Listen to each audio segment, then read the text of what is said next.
How much space does it take to start a market garden?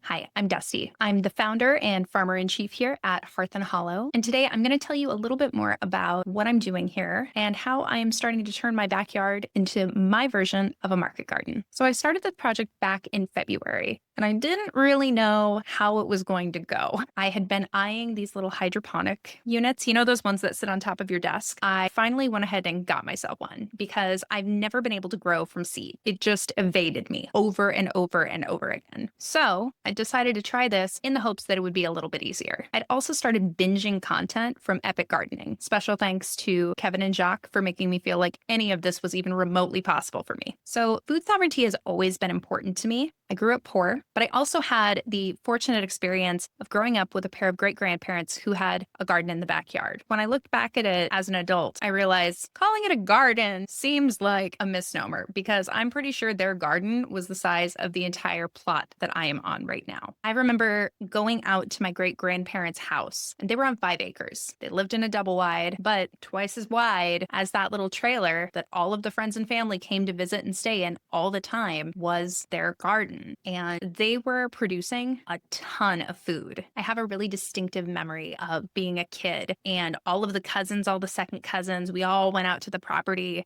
And it was time to can green beans. The green beans came in huge that year. I grew up thinking that canned green beans were just like the best vegetable there were because I had never tasted store-bought ones. But I remember being the oldest of all the grandkids and sitting there snapping green beans and watching all of the moms and the aunties in the kitchen helping my great-grandma out. The more that I think about it as an adult, the more I'm like, why aren't we doing this? Like, my great-grandparents grew up during the Depression. It was a very waste not, want not household. They were incredibly self-sufficient. But more than being self-sufficient, I came to learn how my great-grandparents were really integrated into their local communities of care. For as long as I could remember, they got their eggs from their neighbor next door. There was always extra food in the cellar in the back. Nobody ever went hungry there. And when things started to feel really bonkers, all I could think is that I wanted to be that for other people. I wanted to be a hub where people could go for a meal. I wanted to be the person that people knew that they could call if they were having trouble finding tomatoes. I wanted to be somebody who could be relied upon in this particular way. Approaching all of this stuff like, do I want to be self-sufficient? Absolutely. But even more than that, I want to be a cog in a community of care so that I know if I need some help at some point too, I know my community has got me. And because I have a big enough, flat enough piece of property, I feel like I have a responsibility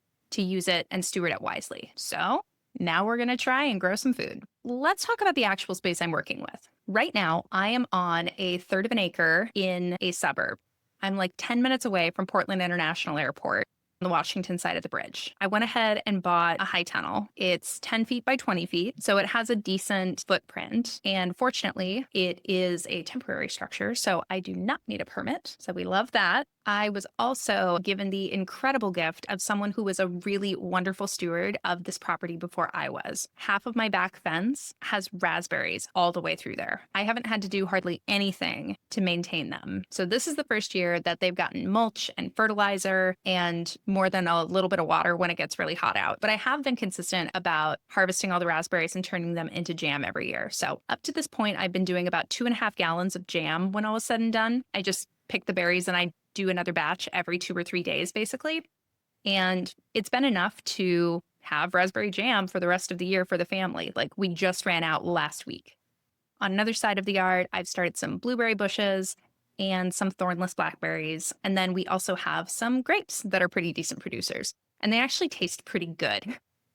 I'm not sure what variety they are. My property is also particularly interesting in that when it comes to what's good on the south-facing portion of the property, it leaves a lot to be desired. I have huge pine trees, and not just in my yard, but in my neighbor's yard, who is just south of me. So I'm working with some very particular constraints here in the Pacific Northwest, but I'm figuring out ways to make it work. That was part of the reason I got the high tunnel, because I knew that that was going to expand my ability to grow things that needed things like the 8 hours of full sunlight that exactly no part of my property actually gets. I've also had a compost bin going for a long time, and all of the trees on the property are producing enough natural mulch, shall we say, that I'm working on getting some more regular, larger piles of compost together so that I can use them next year.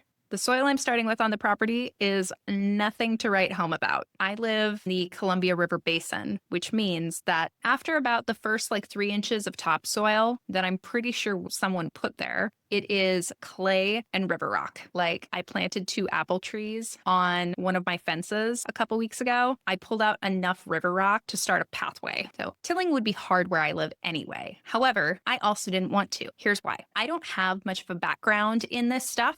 I have been a hobby gardener at best and completely negligent and occasionally incapable of jumping over certain hurdles, like setting up a drip irrigation system the right way the first time. But in college, I was really interested in permaculture and no-till growing methods. So when I got on YouTube and saw No-Till Growers podcast, among others, I was really heartened to see how that community has grown and evolved and has become so much more accessible in so many ways, not least of all for me. So I'm a fan of no-till as a concept versus things like using a tractor. I mean, partially because I'm in a small space, but also because of what it does to the soil. I believe we should be employing regenerative farming techniques where we can, and I'm in a position to do that. So to the best of my ability, that's what I'm doing. One of the other things I wanted to do for this project was use what I had available. I had a pile of old seeds. I had pots from all the transplants that I've gotten from living where I live for the last several years. I pulled all that stuff together. So at this point, I haven't had to buy pots. I've been getting them free from my Buy Nothing group when I've needed more of certain sizes. First of all, I was appalled at how many plants I had bought, and most of them I killed.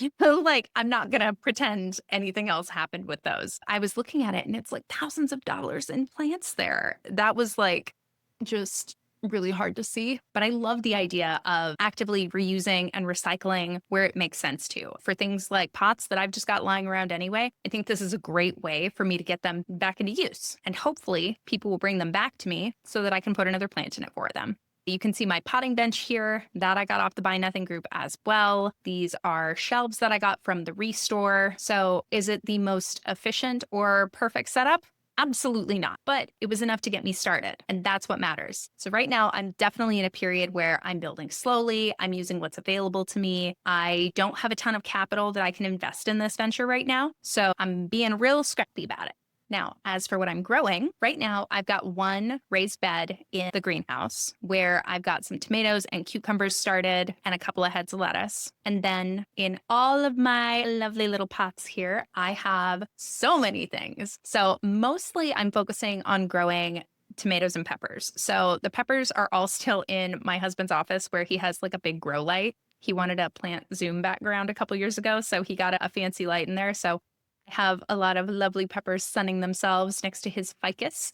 And then I have my little seed starting space down here in my office, which you cannot see in frame, obviously. However, just on the other side of this camera is a lovely little unit here with both my initial little hydroponic unit and a couple of lights that I've gotten since there. So I've decided to focus on plant starts because, again, food sovereignty, right? I want other people growing their own food too. And I know that I'm not the only one who is struggling with starting seeds. If I can make that accessible, if I can charge the same or less than big box stores for a much better plant with varieties that you can't find other places or at those big box stores, then I think that's an interesting business model too. One of the things I'm most excited about growing right now are paprika peppers, like paprika that you have in your kitchen. I want to grow my own. I think that's so cool. The majority of what I'm growing right now are heirloom varieties, but not exclusively. Like I said, I wanted to start with what I had. I also have used seeds that I've gotten from friends that they weren't going to be able to start this year for whatever reason. I have a handful of different things going on. I'm trying to stick to mostly organic, non-synthetic practices. I haven't been perfect because I didn't really know what I was starting when I started, but I am working towards that. I don't think I would ever be able to get an organic certification, but who knows? I could be wrong about that. Maybe in the future, that'll be something I shoot for. But for now, my focus is on no synthetic fertilizers. We're not using Miracle Grow out here, that kind of thing. And making sure that the dirt that I am bringing in is clean and is either organic or is being held to those same standards. I'm also focusing on plant starts because I've already proven to myself that I can start plants. Like, look at this. So, as far as my goals for this project, I'm starting with plants now with an eye to doing produce later. I've been working on getting all of the appropriate business endorsements and such. But for now, for my first markets here in May, I am going to be just selling starts, plant starts, container gardens, hanging planters. That's going to be what I'm focusing on. And hey, it's Mother's Day weekend. Come and get one. But truly, right now, I am very focused on building my skills, building my soil where I need to, and starting to build trust with you and people in the community here. Next week, I am going to have my first plants available for pre-order. So if you want to pre-order plants and pick them up at either of the markets I'm going to be at on May 10th and May 11th, I would be thrilled to meet you in person. And I just want to encourage you that if you don't feel like you can grow your own food, you might be surprised. Maybe you can't start a seed yet, but I bet you can keep that plant alive. And even if you have a really small space, even if you are working with a window ledge, I have absolutely been there. And I would love to help you maximize that window ledge. Thanks again for watching. Don't forget to leave me a comment if you'd like to see me growing a particular variety of something. And if you want to hang out for the journey and see how things go ahead and hit that subscribe button. See you next time.